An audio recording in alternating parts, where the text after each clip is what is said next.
Na het uitkomen van het jeugdprincipaal van de Spurrimuk duurde het niet lang voordat ook de grote heerser ten tonele verscheen. Komt-ie! Mag ik verrassen met die prinses Kalle!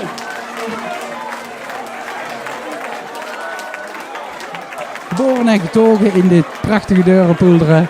En dit jaar hebben ze mij gevraagd om deze mantel te dragen. En dat doe ik met veel plezier en liefde. Ja, ik ben Sanne Eijkmans. En ik ben ook geboren en getogen in Oerlo. Ja. En jullie zijn getrouwd? Ja, wij zijn al een jaar of 11 getrouwd. Hey, 11! Zeker! Ja. Kom er nou pas achter. Ja. Hoe lang is het nu geleden dat jullie gevraagd zijn? 6 weken geleden, zoiets. Ik was weggelokt met een appje en lang verhaal kort, toen kreeg ik de vraag voorgelegd. Toen moest ik het dus nog gaan vertellen en overleggen. En toen hebben jullie samen overlegd en was het meteen ja, voor wat jou betreft? Ja, eigenlijk wel. We hebben er wel een nachtje over geslapen. Of, nou ja, een nachtje wakker gelegen. Ja. Maar dat was meteen ja. Toen moest je het geheim gaan houden voor iedereen. Is dat gelukt? Dat is goed gelukt, hè?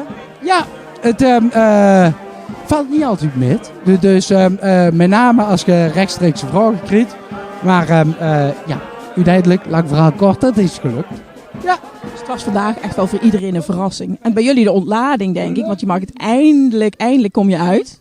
Ja, dat klopt. Ja, dat is wel fijn. En ik vind het ook leuk, familie en vrienden, om het daar nou mee te delen.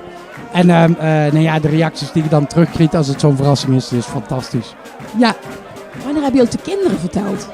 Ja, die kwamen er net achter toen we uitkwamen. We hebben het echt geheim gehouden. Hoe was hun reactie? Grote ogen. Ja, super leuk.